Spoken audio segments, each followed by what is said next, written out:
What does our next witness wish to be called? Elaine. Elaine, please.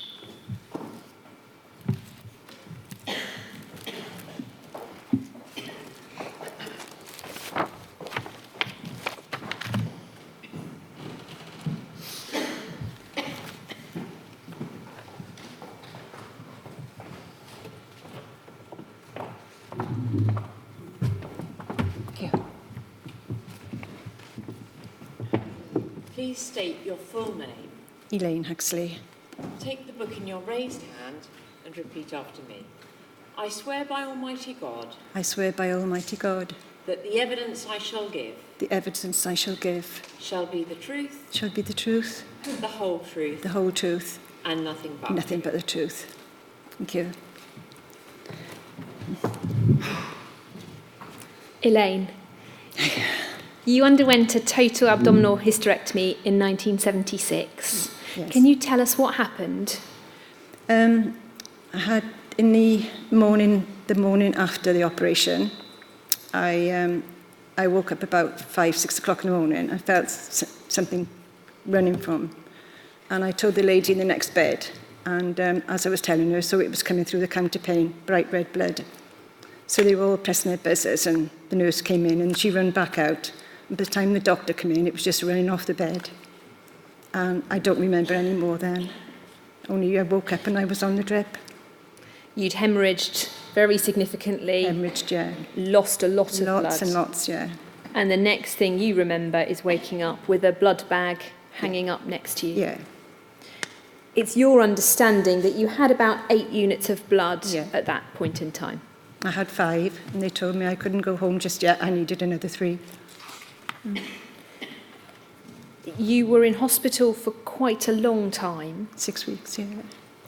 And it obviously took some time to recover from that surgery and the further attention you needed. But after you were discharged from hospital, what was your health like? Well, with the op, it took me a long time to get over because I had a baby, 18 months old, and 2 other children.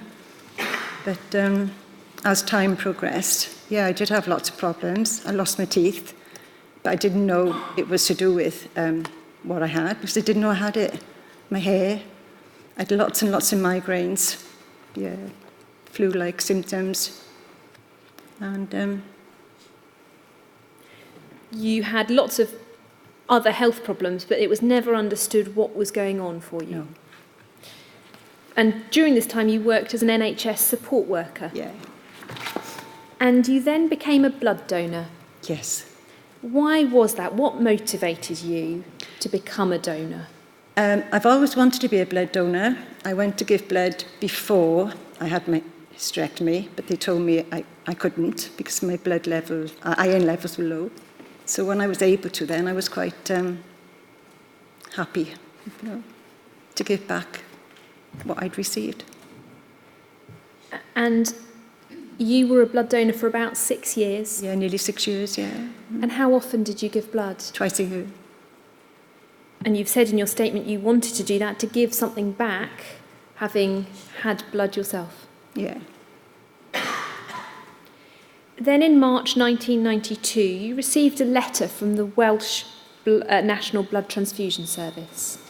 And can we have that on the screen, Paul? It's 2354004 and the first page. And if we look at the very first section of the letter, we can see that you're told that they tested your blood after your donation and have referred the sample for additional tests. In the light of these, we now find that at some time in the past you've had an episode of viral jaundice, which you wouldn't necessarily have been aware of. There's a slight risk that disease could be transmitted to patients receiving your blood, which means we'll be unable to use your blood for transfusion purposes. It's therefore with much regret that we've had to remove your name from the donor panel and must ask you not to give blood for transfusion purposes in the future. You yourself need not be concerned, since it implies that you're probably just a healthy carrier, although it would be advisable for you to discuss the results with your own family doctor. How did you feel when you first received this letter? I thought there was something seriously wrong. You know why? And I went then to see the doctor. And when he told me I had hepatitis C, I just didn't know how serious it was. I just carried on with my life and I didn't have a clue. Yeah. Can you tell us a little bit more about what the GP told you at that point? He just, if I can remember rightly, he just said that he would be putting me under the care of Dr. Yap, the hospital, the liver specialist. And I was under his care every 6 months, I believe. From your medical records, there's a letter that was sent to your GP from the National Blood Transfusion Service. It's page 2 of the document we were looking at. And we can see there, on the 19th of March, so just a week later, the letter to the GP says that this patient of yours recently attended one of our blood donation sessions and virological testing of her blood showed her to be positive for antibody to hepatitis C. So when you went to the GP, the letter from the transfusion service had said you may simply be a carrier, but by the time you got to the GP, you were told you were hepatitis C positive. Also in your records, and we can see it referred to in this letter, there was an information leaflet that was provided to the GP. If we can have a look at that, Paul, it's 2354005, and it's the second page is where it starts. We can see there that it notes that the transfusion service commenced routine testing. And if we look at points 3 and 4, it says the disease is endemic in the community with an antibody incidence among normal donors of about 1 in 1,000. This new ability to identify recent or past infection with a fairly rapid case identification rate through the blood transfusion service must not be confused with the emergence of an epidemic, which it's most categorically not. And then if we look at point 8, under the heading liver disease,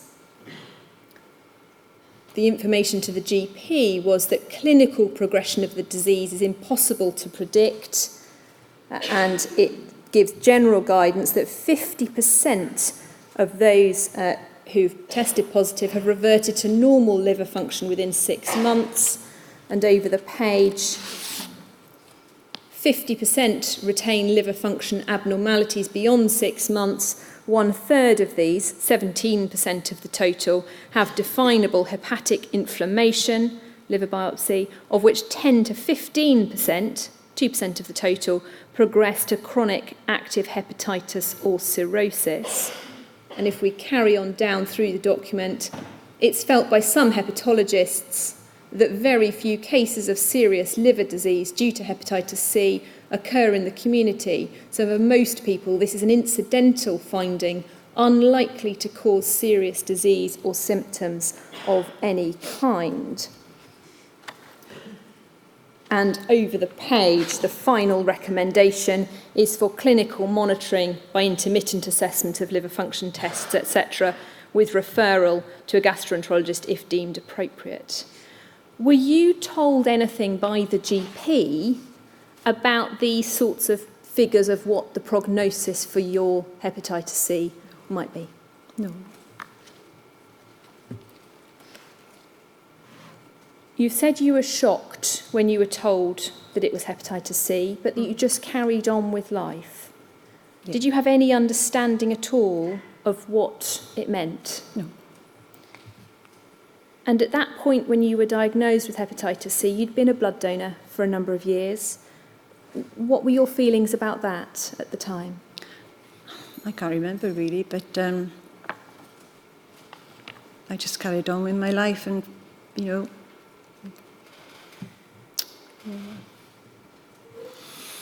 You had blood tests every 6 months after your diagnosis, till about 1995. And then you got very worried in 1995 about your hepatitis C. Yeah, because Can you it was tell us coming about on the that? media, it was coming on the news. What did you see? I saw that there was treatments out there And the next time I saw Dr. Yap, I mentioned that I'd seen treatments available and that I would like to give it a go. And he Before told me we that, get to the treatment aspect, you had to go back to your GP for a referral, didn't you? Yeah. And what did you tell your GP about your concerns? that I wanted to go further and get treatment. Yeah. Can we have document 2354004, please? Page 3. It's a letter from a GP trainee, and the last 2 paragraphs say she's recently watched a panorama programme which has seemed to put considerable fear in her mind with regard to the hepatitis C infection. She's been to see Dr. Napier, who I believe is involved with the blood transfusion service, who's told her she should contact her GP and insist that she should see a liver expert. Just pausing there, do you remember watching that panorama programme? Yes, I do, yeah. And what was it that made you so concerned? It gave a bit more in detail about hepatitis C that I didn't know. And I realised that I've got it, I know. I need to do something about it.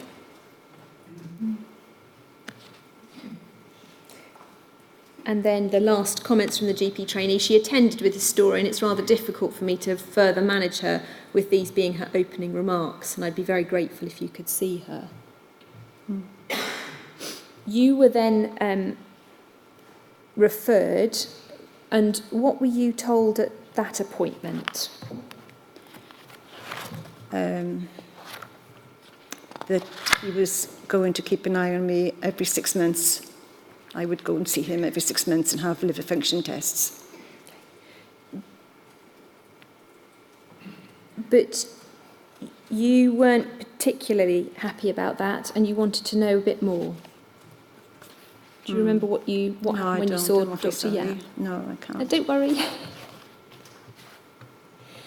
So, in 1994, you went to see Dr. Smith, and he said at that point that the test may have been wrong.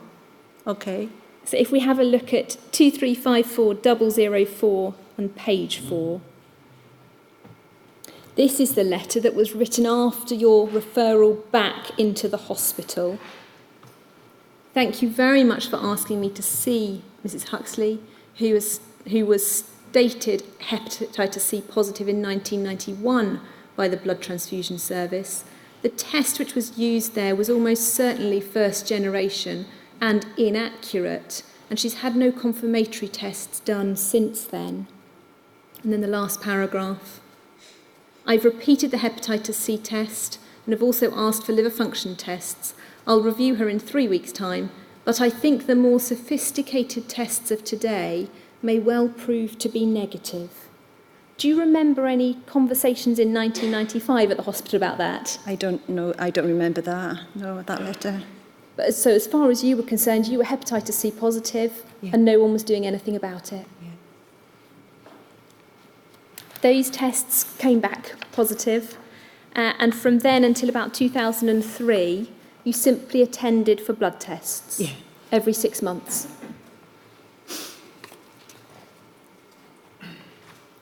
How did you come to receive treatment for your hepatitis C? Okay. I went for my normal 6-monthly checkup, and I'd seen on the media that there was treatment out there. So I asked Dr. Yap if I could have the treatment. And he told me that it was being given to only the chosen few because it was so expensive. So I went home, and I think the next time I saw him then, another 6 months down the line, he said, was I still keen for the treatment? I started the treatment. So 2006, you asked for the treatment, but it couldn't be given. 2007, you started it. Yeah.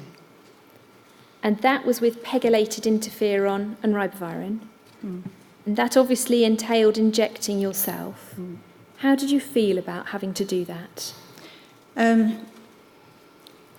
Working in the hospital, in one of the injection sites, I had MRSA. So that was another problem. I had a big what do you call it? Abscess, which I had to have cut out. And yeah, it was very hard. When you were first told you need to inject yourself, what did you think of that? I was okay with injections, yeah. They showed me on the ward what to do, and I just, carried on. And can you tell us about the side effects of the treatment? Same, really bad migraines. Yeah, my hair went very, very thin. And tired all the time. I don't know how many verbal warnings I had in work for going home sick. Yeah, I couldn't carry on with my shift in work, because I was vomiting and... You've said in your statement you were plagued with aches and pains and felt miserable. Yeah. You cleared the virus, Yeah. but you've remained worried about it. Do you have any follow-up in relation to your liver? No, I haven't, no.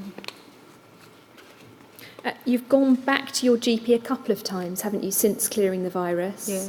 And what have you asked them about your liver? I've asked them for the liver function test to make sure, because I have heard that it can come back. It's always in the back of your mind, will it come back? And about 5 years ago, you were diagnosed with a skin condition. Yeah. Can you tell us what that is? When it first appeared on my leg, I thought it was ringworm. So I went to the doctor, and he said it was actinic keratosis, but he'd need to take a biopsy. He took a biopsy, and it came back then porokeratosis, which I've got on my arms now and upper arms, legs. Yeah. And you're concerned that it might be linked to the hepatitis C. It is, yeah. Why is that? Because I went on Google to find out if there was a cream that would get rid of it, and it says on Google that it's 200,000 Americans have got this, and it's mainly an American disease. So I feel that was in the blood as well. You spoke a moment ago about your work as an NHS support worker, and you've said in your statement that having hepatitis C has been very difficult at work. Yeah. Can you tell us why? In work, we have to do CPR training, and I would really get worked up because CPR training, you have to do mouth-to-mouth on the dummy. And I would ask my ward manager, do I really have to go? Because I can't do mouth-to-mouth. And she said, yeah, you have to go because it's law. So I would go to training, but then I'd be in the queue waiting to do CPR, knowing that I couldn't do it. And I'd have to say in front of everybody, I can't put my mouth on the dummy because I've got hepatitis C. You also had difficulties treating certain patients or being involved with certain patients? Any patient with infection I couldn't treat, not because of them, but because of myself, because my immune system was so low. When you were having the treatment? Yeah. So day to day it was the CPR training that was difficult, but during your own treatment you had difficulties with who you could actually work with? Yeah. Were you able to tell anyone beyond your ward manager that you had hepatitis C? No, only my close circle of friends, which is about 6 of us. What made you hesitate to tell anyone else? I didn't want to, it's duty, innit? You were worried about people's reaction? When you go to give your blood for your normal blood, you have to tell the nurse, because I don't want her thinking that I've done terrible things in my life, because I haven't. I haven't been promiscuous or nothing. And you're worried that that's how you'll be perceived if you tell them? Oh, yeah. You've tried to obtain your medical records to try and understand a bit more of what was happening. Yeah. What have you been able to get hold of? The surgery, very good, but the hospital, I went back down to see them, and I said, oh, my notes are not here. The part that is important isn't here. And they said, it's been destroyed. So what notes did you receive and what notes didn't you receive? I received my notes from the hospital, just from my from only the operation on, not the blood transfusion, nothing about the blood transfusion. But the doctors, yeah, it's down in the doctor's surgery. Yeah. So your GP had everything, but the hospital was just missing the records dealing with your transfusion. You've received payments from the Skipton Fund. Yeah. How did you find the process of applying? What was that like? Yeah, it's fine. Yeah. And how did you know about it? I think I had a letter from the Blood Council or something to do with that. Yeah. Can you tell us a little bit about the impact that the infections had on you mentally, in light of the fact that you went on to give blood as a donor yourself? I don't understand that part now, sorry. After you had had your own transfusion, you were a blood donor for a few years before you were diagnosed. Yeah. We talked earlier about the effect of knowing that it's had on you. Yeah, that did concern me a lot. Can you tell us a bit more about that? It concerned me because my blood could have gone to babies, children, that haven't had a chance in life. And you thought you were doing good, and you're worried now about what happened? Yeah. But they've got hepatitis C and they don't know they've got it. And what would you like to know has happened? I would like for my blood to be traced, because I've still got my blood donor card, and try and help find these people. They must know from the numbers on the blood transfusion. And you want to be reassured that that's happened and that the tracing has been done. Yeah. Because has anyone ever said to you that tracing's happened?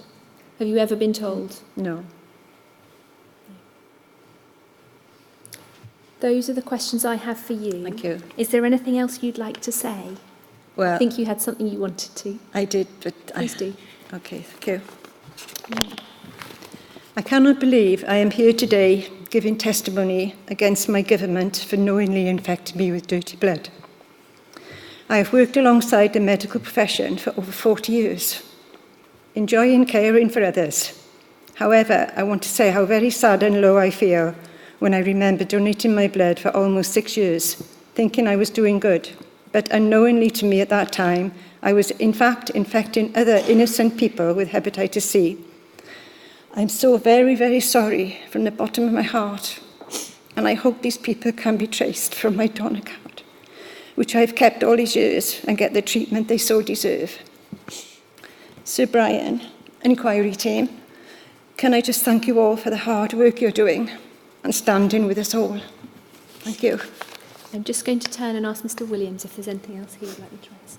No. Sir.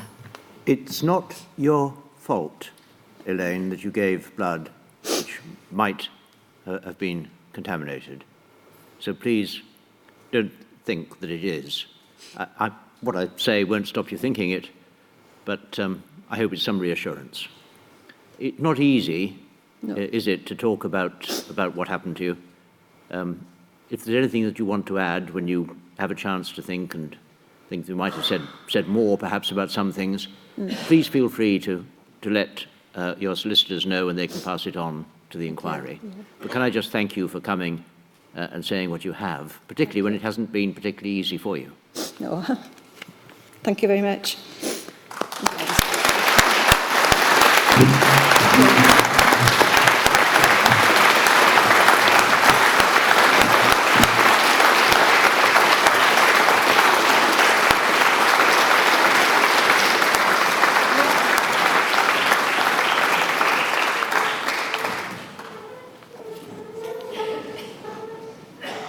Well, we'll take a break now until 1:15. 1:15.